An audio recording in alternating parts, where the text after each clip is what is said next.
Hello hello, বলছি কি এই গেলে মেরেছেন তো, এখানে আরেকটা মারেন, আরেকটা মারেন না। তাকায় থেকে লাভ নাই, একটা মারেন না। আমি তো সকালবেলা গোসল করে ফ্রেশ হয়ে সুন্দর জামা কাপড় পরে বের হয়েছি আপনার হাতে থাপড় খাওয়ার জন্য, প্লিজ আরেকটা মারেন।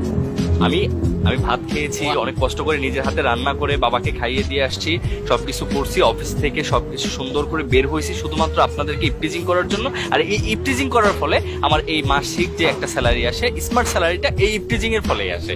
আপনি যদি আমাকে আরেকটা থাপড় মারেন তাহলে আমার ওভার টাইমটা হয়ে যাবে। আপনি আরেকটা মারেন প্লিজ। আপনি আমার কথাটা শুনুন। আচ্ছা থামেন, আপনাকে কিছু বলতে হবে না। আপনার কি মনে হয় সকালবেলা কোন রকম দু চারটে খেয়ে লোকাল বাসের একটা হ্যান্ডেল ধরে কষ্ট করে রাস্তায় নেমে যায়, কখন আপনাদেরকে ইপটিজিং করব এইটা ভেবে? আমরা মধ্যবিত্ত ফ্যামিলির ছেলেরা এটা চিন্তা করি যে আমাদের ডিউটির ফাঁকে ফাঁকে রাস্তায় বের হবো, বের হয়ে আপনাদের মতো মেয়েদের সাথে আমরা ইপটিজিং করবো, আর ইপটিজিং এর টাকা দিয়ে আমার বোনকে ভালো কোনো স্কুলে পড়াবো, বাবাকে একটু ভালো চিকিৎসা করাবো, মার জন্য ওষুধ নিয়ে যাব, শুধুমাত্র আপনাদেরকে ইপটিজিং করব আর সেই টাকা দিয়ে এইগুলো করবো। আর তো কথা বলে কি করবো? আমাদের মতো কিছু ছেলেরা আছে না সালা, এদের কোনো কাজ নেই তো, এরা কাজ ছাড়া শুধুমাত্র কখন মেয়েদেরকে পাবে আর কখন ইপটিজিং করবে, এই সালাদের জন্য আমাদের সকল পুরুষ জাতিদের উপর এই কলঙ্কটা লেগে আছে।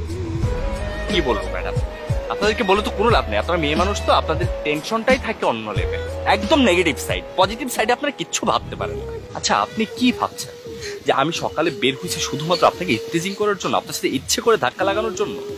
না ম্যাডাম, আমরা সবসময় না এইটা ভাবতে থাকি যে কখন অফিস শেষ করে বাড়িতে যাব, বাড়িতে যাওয়ার সময় মার জন্য ওষুধ নিয়ে যাব, বাবার জন্য কি নিয়ে যাব, আর বোনের টিউশন ফিটা কি দিতে পারবো কিনা, এইটা ভাবতে ভাবতে কখন যে অ্যাক্সিডেন্টলি আপনাদের সাথে ধাক্কা লেগে যায় এটা আমরা জানি না।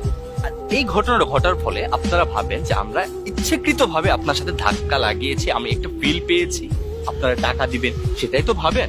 শুনুন ম্যাডাম, একটা কথা বলি, সব ছেলেরাই না বুকের ভাঁজ আর কোমরের খাজ দেখে পাগল হয়ে যায় না। কিছু ছেলে আছে যারা প্রকৃত ভালোবাসা চায়, সুন্দর একটা মন চায়, তার সুন্দর চাহনিতে ছেলেটার হৃদয় ভরে যায়।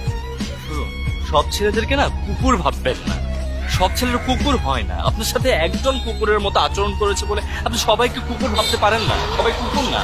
সব পুরুষের মধ্যে না দুইটা পুরুষ আপনার বাবা, দুইটা পুরুষ আপনার ভাইও হয়।